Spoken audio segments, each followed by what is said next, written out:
Hello, everybody, and welcome back to All Things Football. This is our first video of the 2021-2022 Premier League season.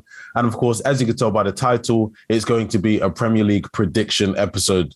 In this episode, we're going to go through the top four, the top seven, the relegation, FA Cup, Carabao Cup, and then the individual awards. So you have like top goal scorer, most assists, player of the season, young player of the season. And of course, there's only one man that's going to win manager of the season, but we'll get into that a bit later on. It's been a while, man. I'm happy to be back. Been a long time, yeah. It feels good to be back in the seat in front of the camera talking about Premier League football.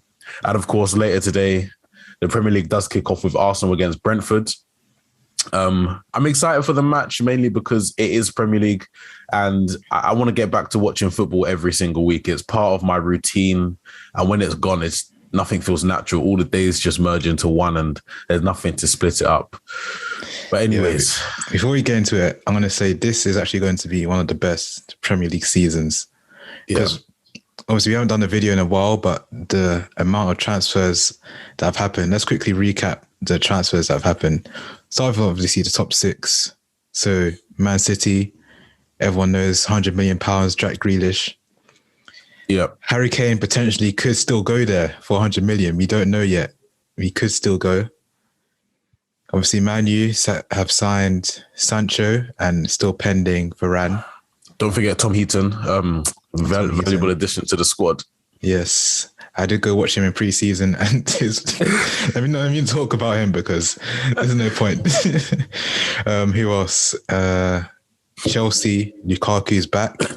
Yeah. I think that signing alone, Chelsea could potentially win the league with that signing, but we'll go into that later. Who else? Liverpool. Liverpool haven't really done much. They're like Arsenal. They signed Konate, and I think Konate, that's it. Yeah. Obviously, they let go of Wijnaldum, who I think is their most important midfielder, and they haven't replaced him adequately. But Harvey Elliott's come back, and apparently he's done amazing in pre-season, had a good match the other day. This is what I'm hearing. I didn't watch it myself, but I have a lot of Liverpool fans who are friends, and they've all, sung his praises. So I feel like he'll be a part of the main squad, almost like a new signing, but obviously he technically isn't. And then of course, Arsenal. Yeah, Aston Villa, then underdog, but the signings they've made, Danny Ings, Leon Bailey. Danny Ings is out of nowhere, by the way. Buendia from Norwich. Yeah. He's also a good signing. But yeah, I think we should go into our top four predictions, starting with fourth place. Go first. I mean, you said during that little transfer recap that you think Chelsea's signing of Romelu Lukaku is going to maybe catapult them to the league. But I think differently. I think he's going to be I know he's an amazing player. He's one of the best strikers in the world in terms of in the box finishing. I can't think of many better than him. But I think with the quality of Manchester City, Manchester United undoubtedly have the quality that a team would need to challenge for the title, regardless of what other fans say. We finished second, we've added to the squad, and we still might be adding in a midfielder. Liverpool, last season was weird. Obviously, they have Van Dijk back. They have a new centre-back partner for him. I'm guessing Konate is going to be his first-choice partner, but Joe Gomez is obviously going to come back from injury. He might reclaim his first-choice spot. Diogo Jota, Liverpool fans love him. He's a good player. Is he going to start over Firmino? I don't know. I think that's just a matter of who they play or what Klopp's thinking. But my fourth place choice is going to be Chelsea. Really? They finished third last year. They've added to the squad. But I don't know. It's just, when you just get a gut feeling. My gut feeling is going to be Chelsea fourth, Liverpool third. Just basically a reverse of what happened last season. I think throughout the year... Liverpool come third, though. Yeah, so Liverpool came third, Chelsea came fourth. Liverpool came third, Chelsea came... Oh, yeah, they did come third, didn't they? Yeah. Liverpool. I thought Chelsea came third. No. But, yeah, well, then I guess it's just going to be the same as last season with those two positions. I was going to say, I think Liverpool are going to come fourth. Nah. And Chelsea third. I think I can understand why. They haven't added to their squad sufficiently enough, and they have let go of one of their most important players. I mean, there's still time to make a signing, but I don't believe there's much point in making a signing after the first game of the season because we've seen it with United. we've made signings after 3 games and we've dropped points in those 3 games. Bruno Fernandes came in January. If we had Bruno Fernandes from the first game of the season, who knows what might have happened. But I just feel like Liverpool have world-class players all around their squad. You got Trent, Robertson, Alisson, Van Dijk, Salah, Mane. Jordan Henderson isn't world-class. Fabinho is world-class, but they have a very solid midfield. Yeah, Van Dijk is back. That is true. Their defense will be back to how they were when they were champions. So yeah, I guess that is a point. But at the same time, they haven't had many additions. That's why I think they would finish 4th and Chelsea 3rd, because all Chelsea lacked last season was a goal scorer. And in Romelu Lukaku, they have a guy who I think will get 30 plus goals in the Premier League, or just in all competitions. All competitions. Okay. I mean, the Premier 20 plus. We've seen him in the Premier League. I know it's a bit of a running joke, but it's not a joke at the same time. He's a great. I know what you're going to say. It's his first touch. It's his first touch. Timo Werner's involved a lot in the build-up play when Chelsea play. Either he's carrying the ball 30 yards with his pace and amazing dribbling ability, or he's linking up with Havertz or Mount or Pulisic, giving us little one-touch, little give and goes, quick touch, quick turn. Everything has to be precise in a little one-by-one box to keep the ball glued to your foot. As good as Lukaku is in the box, those are the accusations he's going to have to overcome again, because we saw it at Manchester United. There were times when Solskjaer was playing him out on the right, because I can only think it's because when you have someone right down the middle with their back to goal, and I'll say something about that in a second, with his back to goal, Lukaku wasn't the best. Yes, in Italy, it's a different league. And I even said it on here because I read it on... can't remember where I read it. I think it was on the BBC or something, that for the first, it was either a couple of months or quite a few weeks that Lukaku was at Inter Milan, Antonio Conte only let him play with his back to goal. So he developed his turning ability, his first touch ability, his ability to play with his back to goal. So maybe we're going to see a different Lukaku, but I can't see it being too different. Yes, he's going to get a lot of goals, but I feel like it might be just the same but different version of Timo Werner. Timo Werner was able to get in the positions. He was able to do all the link-up play, but he just wasn't able to finish them off. Is Lukaku going to be able to provide the same quality of link-up play that Timo Werner was with his teammates last season? I don't know. But once he gets in the box, be scared, because he's going to find the back of the net. He will find the back of the net. But yeah, obviously, I said 3rd place Chelsea, you say Liverpool. We move on to 2nd place. And being unbiased here, I'm going to say Man U. Obviously, I'd love us to win, but I don't think we're going to do it this season. I think we'll come 2nd, and I think, Anton, you might agree with me. Let me ask you a quick question. Have Manchester City won the title 2 years in a row, or did Liverpool win it 2 years ago? 2 years ago. When did Liverpool win it? Yeah, they won it the season before last, 18-19, isn't it? No. So Manchester City could be on for a three-peat. Wait, is it? 18-19. 1920 was Liverpool. Sorry. Okay, so Manchester City are not on for the three-peat. Yeah. I still think Man United are going to finish 2nd then. Yeah. It's tricky and it's infuriating at the same time. We finished 2nd last year, but it was kind of similar to the situation with when we finished 2nd with Mourinho. We finished 2nd with best of the rest, but we were still very far off Manchester City. So there's a big bridge to gap.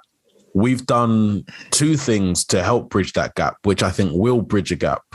We've signed Varane. Our defense improves immensely. He's one of the top, I'm going to say top 5. Might sneak him into the top 3. No, not just any Varane. Champions League Varane. We've got Champions League Varane.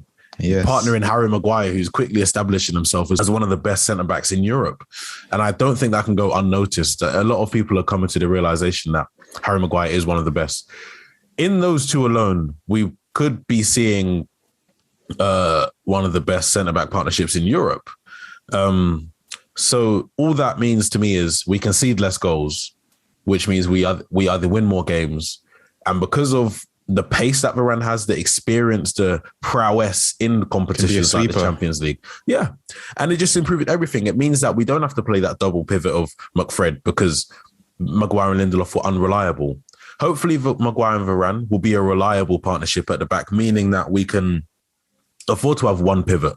Pogba can play and focus on going forward. Bruno Fernandes doesn't have to focus on getting back so much. Hopefully we do sign a DM. If we don't, I'm sure something will work. Might see Donny there. Matic might just have to play.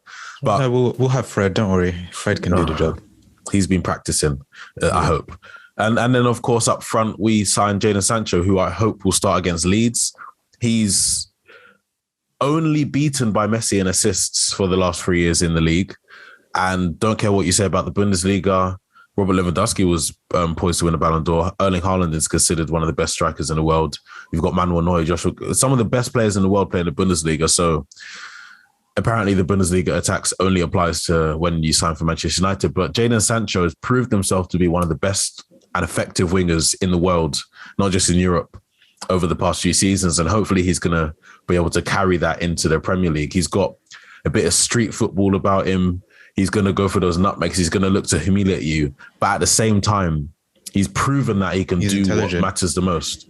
And that's find the back of the net or find a pass or get just key passes, assists and goal scoring is what he's best at.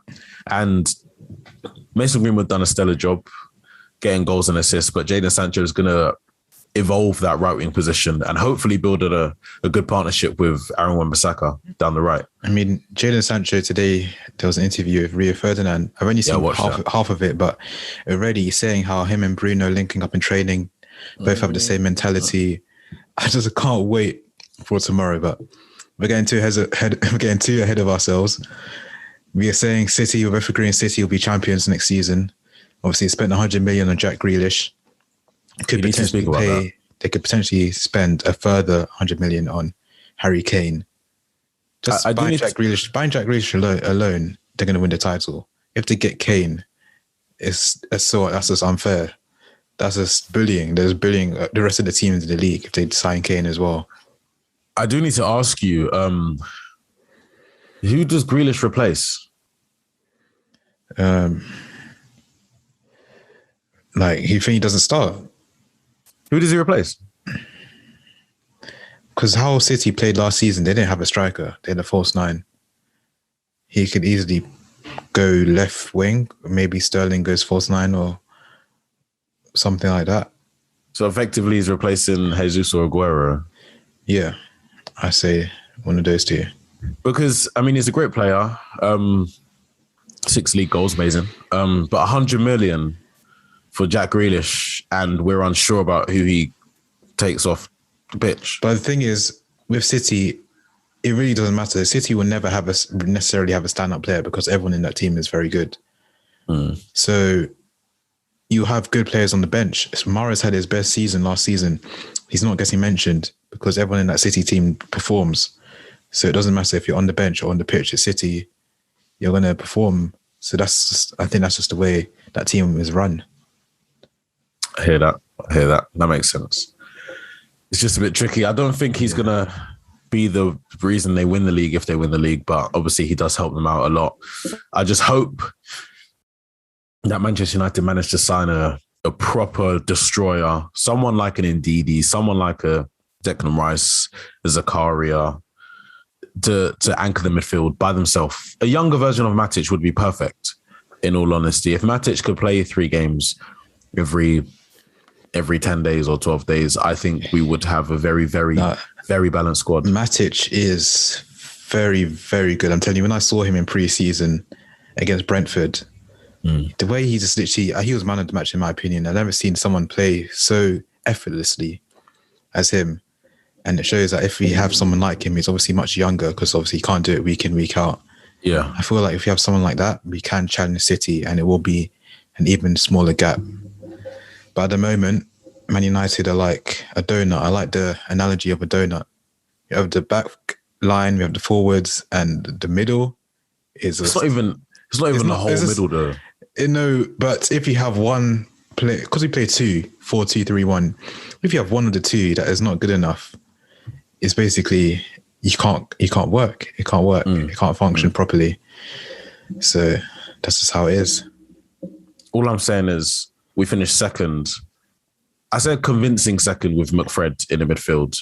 Think about the possibilities that we could accomplish if we have a world-class defensive midfielder. You know? So we'll go, 5th place, 6th and 7th. So 5 and 6, that's Europa League. Is 7 Conference League? I believe so, yes. So we'll go 7th. That could be, I think it's between West Ham and Aston Villa. You know what? I'm going to put Arsenal in there.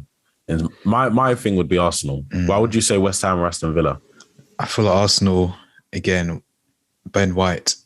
Yes, they've improved their defense, replaced David Luiz, but I don't think it's enough. I feel like Arsenal will just finish 8th, just fall short of the Conference League, because they are in the Conference League this season with Spurs. And wait, Spurs? Yeah, Spurs are there? Wait, no. Why are they in the Conference League, sorry? Arsenal didn't get Conference League. No, they have no European football. Oh, so, okay, that's fair enough. It's just one team in the Conference League. They will have to focus on the Prem. Yeah. But I still think there's teams much better than them. Aston Villa and West Ham. But I think Aston Villa will finish 7th. I mean, with the additions that Aston Villa have made to the squad, I can understand why you think they will finish that high. I believe they could finish in Europa League places. There's a team every season that exceeds expectations. A couple of years ago, it was Sheffield United. Obviously, they got relegated. They got found out. Last season, it was West Ham. 10 years ago, it was Everton and Aston Villa who were battling for the 4th Champions League spot. And I feel like Aston Villa might be creeping their way back up. But I'm going to put Arsenal in the the Conference League, which is 7th place, because they have no European football. So they can really only focus on domestic competitions and the Premier League. And it's a make or break season for a lot of their team. You've got doubters for Aubameyang, Lacazette, Granit Xhaka staying. There, some of their defenders, and Bernd Leno as well as Mikel Arteta. I think a lot of football is who wants it more. When your back is against the wall, when Arsenal have their back against the wall, I think they don't have any choice but to produce the results. And that's why, as well as them not having European football, they don't have to make those midweek trips to Uzbekistan and Azerbaijan. So it's true. That's a good factor. It sounds like a joke, but that traveling does take it out of you. You've played football. You would have had to travel to... We're from London. I've had to travel to Kent and Maidstone, and I'm telling you now, the next day you're shattered. It's not that far in the grand scheme of things, but you're shattered the next day. Imagine having to go to Azerbaijan and being back for a match in 2 days. It does take it out of you. So when they don't have to play European football, they're playing 1 game a week, 2 games max if the Carabao Cup is on. I think Arsenal don't have any choice but to get European football next season. But I'm going to only put them in the Conference League. So moving up 2 spaces, I don't think it really matters what order, but both of them are Europa League. Yeah. I'm going to go 2 teams, Tottenham and... Because he did mention... No, Tottenham and Leicester. Easy. Tottenham and Leicester. I think Leicester 5th, Tottenham 6th. You know what? I put Leicester in there, but it's just something about Tottenham, man. It's just something about Tottenham. I've never really been a fan of Nuno at Wolves, and I feel like he's just a carbon copy of Jose Mourinho, but not as good. He's gone into Tottenham there, and they've tried to replace Mourinho with Mourinho. The same. They're Portuguese as well. Like they have the same ideologies. Philosophy, yeah. And it confuses me. They've lost. They might lose Kane. Sorry, if they lose Kane, there's no chance they get in. Yeah, I'm just saying it based on the fact that they will have Kane. Kane will always score goals. He scored goals last year. He scored goals last year. They would finish in that place. He was the player of the season last year, but they didn't get Europa League football. They scraped the Conference League. I believe Aston Villa are on the up. They're obviously spending the Jack Grealish money very well. The communication from the owner has been impeccable. Yeah, I saw that. The Glazers could never do that. The Glazers can't show their face in England. They walk to their cars in America and have to get caught by Sky Sports News. That's the way our club is run. But Aston Villa are a very, very well-run club. They've got money. They've got even more money now. They've got a good manager. Obviously, Jack Grealish is gone, but I believe they have replaced him more than well enough with Ings Leon Bailey, and Emi Buendia. Leon Bailey, by the way, surprising signing for me. He was linked to Manchester United and other higher placed teams, so I feel like he's going to do very well. They're improving their squad. They have a good team. They're still linked to James Ward-Prowse. Doubt they'll get him, but if they did, that would be an amazing coup. That'd be good, yeah. Yeah, I just feel like they're going to finish in the Europa League places, and I feel like they're going to build on what they did last season because they were, I'd say about halfway through looking at the European places, but obviously they dropped off a bit because their main player got injured. Now I believe they have a lot of players on a very high level, not just one. And I feel like that's going to make a big difference for them.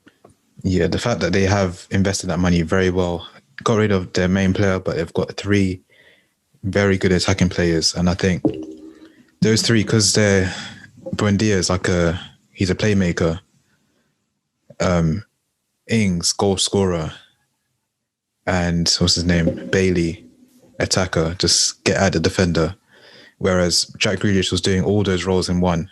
And I found someone, as the owner actually said it in his interview, he literally explained all these things that they looked for in the player to replace Jack Grealish, and got it onto the relegation. I think the relegation is, I feel like we might have the same teams. I'm going to say my 3. Yeah. Newcastle, Norwich, and Watford. Yeah. I think, what's your reasoning? Newcastle, not much investment. I think they've signed Joe Willock, but I don't think that's enough. The management just doesn't, like last season, I think they just scraped. Where did they finish last season, actually? I think they just about stayed up. Okay, they finished 12th, 45 points. I said it. Okay. They didn't just about stay up. Okay, they didn't just about stay up. My apologies, Newcastle fans. You didn't just stay up, but this season, you're just about going to stay up. I don't know why. I just have that feeling that this season will be very tough. There'll be about 7 to 10 teams battling relegation. Yeah. It'll come down to the last minute, but I think Norwich are definitely getting relegated because they're too good for the Championship and never good enough for the Premier League. What have they done to improve? Yeah, they players like Pukki, who too good for the Championship again, not that good in the Prem. They've lost one of their best players, Buendia. I'm not sure who they've brought in. And they've got young players like Todd Cantwell, who in the future will be a Premier League player, but not at the moment. Yeah. And obviously, Watford, I don't think I can say much about Watford. Just, I don't think they'll stay up. I feel like with Norwich, they're a yo-yo team. I don't like Norwich. And you know why? Maybe it sounds a bit snobbish because I'm a Manchester United fan and I'm used to success. I'm used to seeing us in the challenging positions year in, year out. But when I see a team like Norwich in and out of the Premier League, it's like, what are you not learning from each relegation season? Surely when you get relegated, you go to the boardroom, you talk to the owners, the director of football, if they have one. What are we doing wrong? What do we need? We're obviously too good for the Championship because they come straight back up every single time. And it's like they never address their problems. And that's what annoys me a lot because you get a lot of money for qualifying from the Championship and or winning the playoff final. You don't get pennies now. You get over 100 million. And whether or not they put them funds into the transfer budget or the owner's pocket, that's their problem. But the fact that youth players, maybe. I don't know. And to be honest, I don't care because I don't like them. They just need to make sure this time round they do something different because it gets on my nerves. That's why I like to see someone like Brentford come up because they haven't been here before. That's why I want to see someone like Nottingham Forest back in the Premier League. Yeah. Barnsley, someone like that, because at least if they're going to go straight back down, it's a new experience for everyone. You go to a different stadium, you see new players. But when I see Pukki every couple of years and I see Cantwell apparently was one of the better English youngsters now back in the Premier League after lighting the Championship up, he's not going to change. You see Max Aarons, I want better for him. He was linked to Barcelona before they signed Serginho Dest. I want to see better players in that team so they avoid relegation and actually establish themselves. I get bored. Same with Watford. They were here for a few years, but they're again an up and down team. what's it? Newcastle used to be an up and down team. Sunderland. I can't think of another one. There definitely was. Birmingham City was another one, and it used to annoy me. And the same with Norwich, and a bit with Watford. But I do like their players a little bit more. I do believe those two will go down. Newcastle will battle with, I want to say Brentford, only because I've never seen them in the Premier League before. I don't know how they're going to cope. Obviously, they have Ivan Toney up front. He's going to be heavily relied on to get their goals. They have Pontus Jansson at the back, great championship defender. I don't believe I've seen him in the Premier League, although he might have had Premier League football before. They have a nice young manager, plays good football. It's going to be interesting to see, but I don't want them to go down. Honestly, they could finish. They could do a. And they might just have enough to stay up. They might just about have enough. But as I said, the relegation battle will be like maybe up to 7 teams in that battle. Yeah, it always is. And then, when there's about 10 games left, everyone's looking over their shoulder. But then you have the teams that can't sustain that push. The team like Norwich, a team like Watford, and they go down with 5 games to go, and then that's one relegation spot is up for grabs between about 4 or 5 teams. I believe it's going to be like that because it's like that every single year. I hope Brentford aren't involved in that because I wanted Brentford last year. I'm from London. I had a friend that used to play for Brentford, so I have a tiny bit of a soft spot for them. I want to see them survive, but I wouldn't be surprised if they go back down, only because they've not been here. And as we all know, the top 4 is, I don't know how to explain it. The gap between the top 4 and the top 6 is widening between them and the rest of the Premier League. 11 years ago, it was City. 11 years ago, it was Arsenal, Chelsea, United and Liverpool. For those 5 or 6 years where it was that top 4 was unbreakable, it was literally top 4 and then the rest of the league was, you're battling. And a couple of years will be unbreakable this season. For the next few years. You look at the players. Chelsea have got Lukaku. City are going to get Haaland or Kane. We're still looking for a world-class CDM. We're looking at a striker as well for next year. We might be getting hard. You know what I mean? We're signing players. The top 4 are signing players that the rest of the league can't even pay their wages. It's going to be interesting and exciting to see because I like dominance. I'm a Manchester United fan. It's just going to be quite hard to see someone like Arsenal in the Championship. I just don't want to see that. I just don't want to see it.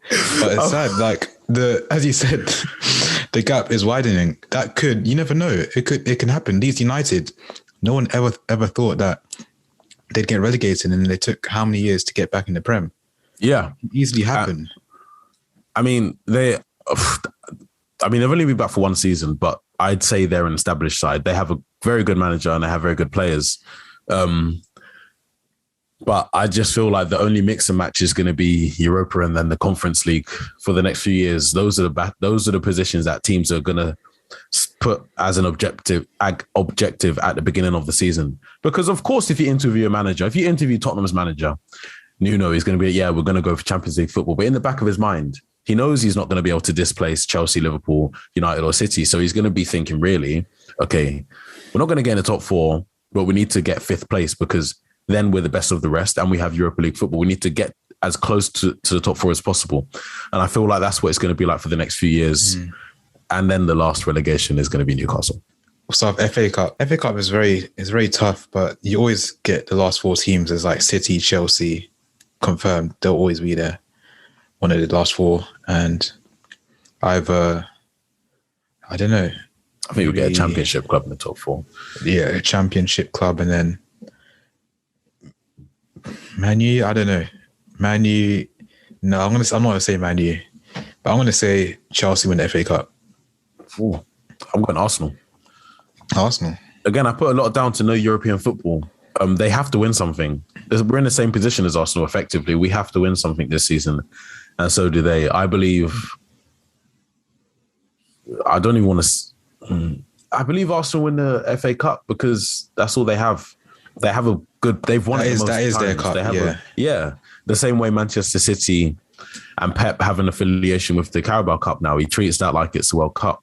Arsenal will be going all out for the FA Cup. They'll be going all out for the Carabao Cup as well, because if they won the League Cup and the FA Cup, that is a decent season. If they finish in the European places as well, that would be a good season for Arsenal, because then they have a platform to build on. But I'm going Arsenal for the FA Cup. And yeah, as you just said, Carabao Cup, that's Pep's Cup. So I'm going to say City as well. I'm not. I'm going to say United. Carabao Cup. We're winning a trophy this season. Yeah, we are going to win a trophy, but not that trophy. Europa League. Chelsea.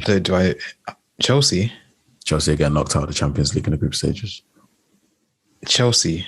Yeah. The team that just won the Super Cup and the Champions League. Yep.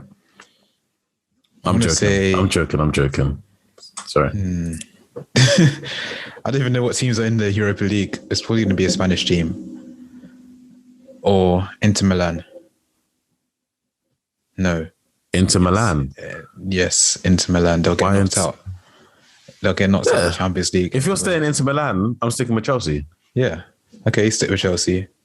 And Champions League, Man U. I think we're winning the Champions League. I think our team is built for cup competitions, and I think the competition will win.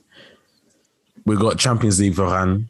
Next season, we're going to have Champions League Fernandes, Champions League Pogba, Champions League Rashford, Sancho, De Gea, because he's going to be the starting keeper, De Gea. We're going to win Champions League. That's what we're going to do. No, I actually think we're actually going to win it. I don't think second place Premier League, we won't win any domestic competitions, but Champions League, I think we will win Champions League. I'll back you on that. Even if we get to the final, I'm happy. PSG do have a new GOAT.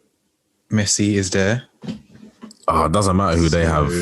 Put Rashford in the Parc des Princes and we won, so. Yeah, it'd be PSG, Man U in the final. If it works out that way, yeah. We'll probably get them in the group again. And then player of the season for the Premier League. Do you know what? I've got two answers for this. And I give credit to Mark Goldbridge on the United stand for this. I believe it's going to get awarded to Kevin De Bruyne because he wins it regardless. Even if he doesn't deserve it, he wins it. But I believe Bruno Fernandes, because he's not a fluke. He's not a one-season wonder. He's put in serious numbers as an attacking midfielder for a Manchester United team. He puts in very, very good numbers. Gets all of his critics, but that's because he plays for Man United. If he played for Liverpool, if he played for Chelsea or Arsenal or anyone else, people would be on his balls. He'd get all the praise that he deserves.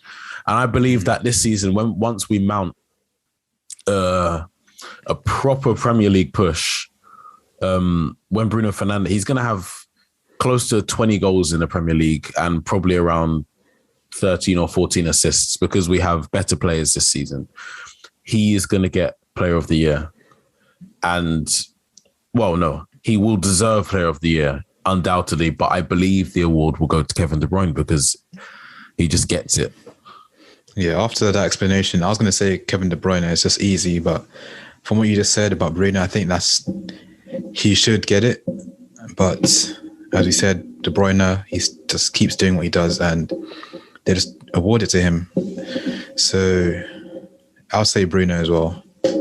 But for Young Player of the Season, I don't think people saying Kai Havertz, I don't think he qualifies, does he? He doesn't. And who else could there be? Saka, Sancho, Foden.